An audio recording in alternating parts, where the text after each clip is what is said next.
नमस्कार दोस्तों, हमारी आज की कहानी आधारित है भगवान श्री कृष्ण के मुस्लिम भक्त रस खान की कथा। यह एक सत्य कथा है। आइए करते हैं शुरू। एक बार रस खान जी पान खाने के लिए पान वाले के पास जाते हैं। जब वह वहाँ पहुँचते हैं तो वहाँ श्री कृष्ण भगवान की बाल कृष्ण की छवि लगी हुई होती है। तो वे उस छवि को देखते हैं तो उसको देखकर इतने मोहित हो जाते हैं, इतने आकर्षित हो जाते हैं, इतने प्रभावित हो जाते हैं कि उनसे रहा नहीं जाता और वह उस पान वाले से पूछते हैं कि यह जो नन्हा सा बालक है यह कौन है और इनके पैरों में चरण पादुका तक नहीं है, ऐसा क्यों? क्योंकि यह जहाँ खड़ा हुआ है वहाँ ज़मीन कितनी खुरदरी है और इसके पैर कितने कोमल हैं। तो वो पान वाला कहता है कि भैया यह तो श्री कृष्ण का बाल स्वरूप श्री श्याम सुंदर जी हैं। और वह आगे कहता है कि अगर तुम्हें इनके पैरों की इतनी ही चिंता है तो तुम ही इनके लिए चरण पादुका ले आओ। उस दिन वह पान लेकर अपने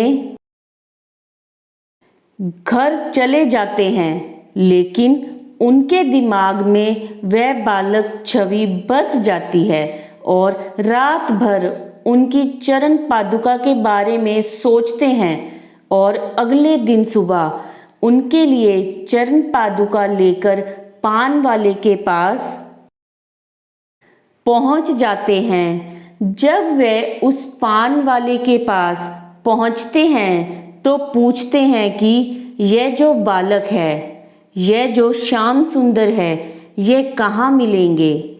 यह सुनकर पान वाला भी बड़े असमंजस में पड़ जाता है और उन्हें टालने के लिए यह कहता है कि यह यहाँ तो तुम्हें नहीं मिलेंगे, तुम किसी और से जाकर पूछ लो कि यह तुम्हें कहाँ मिलेंगे, मुझे इनका पता नहीं मालूम।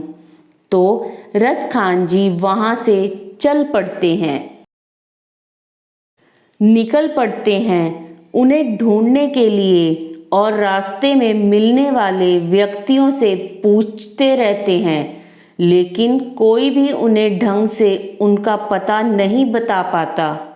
श्री कृष्ण भगवान जब यह देखते हैं कि यह जो मेरा भक्त है यह मुझे ढूंढ रहा है, वह भी मेरी बाल छवि के रूप में, तो वे साधु का रूप बनाकर उनसे मिलते हैं और पूछते हैं कि आप किसे ढूंढ रहे हो रस खान जी? तब रस खान कहते हैं कि मैं श्याम को ढूंढ रहा हूँ, जो कि एक नन्हा सा बालक है, मुझे उनके लिए चरण पादुका देनी है। तो भगवान श्री कृष्ण कहते हैं कि यह बालक तो तुम्हें वृंदावन में मिलेगा। तो बस उन्हें उनकी मंजिल मिल जाती है और उनके मन में उनकी जो बाल छवि बसी हुई है बस उसे देखने के लिए वह निकल पड़ते हैं वृंदावन की ओर। रस खान जी जब वहाँ पहुँचते हैं तो दूसरे संप्रदाय का और दूसरे धर्म का होने के कारण वहाँ के महंत और पुजारी जी उन्हें वहीं पर रोक देते हैं, उन्हें अंदर नहीं जाने देते हैं। वह बहुत हाथ जोड़ते हैं, प्रार्थना करते हैं कि एक बार मुझे उस नन्हे बालक के दर्शन करने दो, मुझे बस एक बार उन्हें देखना है। मैं ये चरण पादुका पहना कर लौट जाऊंगा, लेकिन पुजारी जी उसे अंदर नहीं जाने देते। तो वे मंदिर की सीढ़ियों पर ही बैठकर रोने लगते हैं और रोते रोते उन्हें रात हो जाती है और मंदिर का मुख्य द्वार भी बंद हो जाता है।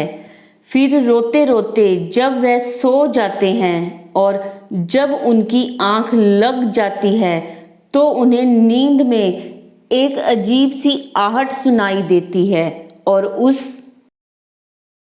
आहट को सुनकर जब उनकी आंख खुलती है तो वह इधर उधर देखने लगते हैं, लेकिन उन्हें वहां कोई भी दिखाई नहीं देता। तभी उनकी नज़र नीचे पड़ती है तो वह देखते हैं कि वही नन्हा सा बालक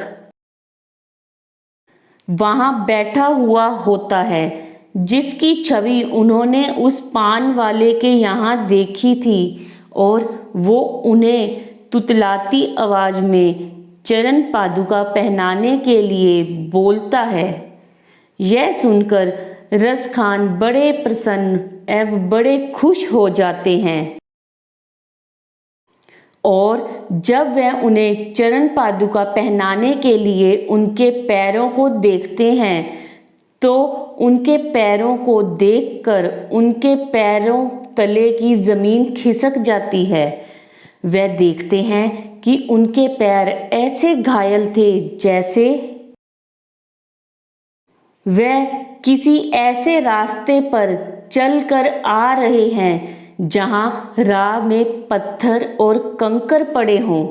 यह देखकर रसखान जी रोने लगते हैं और उनके कोमल कोमल चरणों को प्यार से सहलाने और चूमने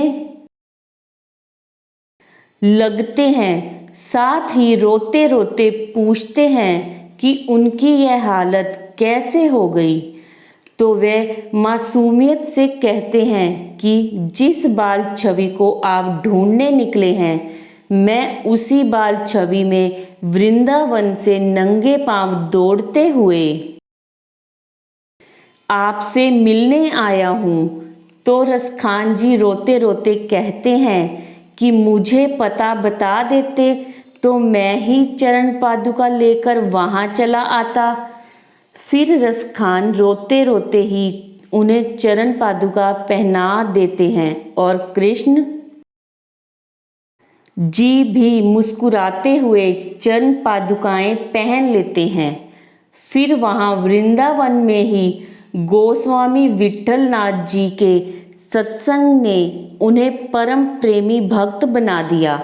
उनका शिष्य बनाकर उन्होंने अपना जीवन श्री कृष्ण भक्ति तथा काव्य रचना के लिए समर्पित कर दिया। तो यह प्रभु की लीला थी जो अपने भक्त रसखान के लिए श्री कृष्ण जी ने की थी। धन्य है ऐसे भक्त और उनकी भक्ति, ऐसा दृढ़ विश्वास जिसके लिए भगवान भी मजबूर हो जाते हैं दर्शन देने के लिए। बोलो ऐसे भक्त और भगवान श्री कृष्ण की जय। तो दोस्तों, ये थी हमारी श्री कृष्ण भगवान की लीला। उन्होंने अपनी लीला से कैसे रसखान जी को दर्शन दिए। अगर आपको ये कहानी कथा अच्छी लगी तो इसको लाइक शेयर और कमेंट ज़रूर करना। धन्यवाद।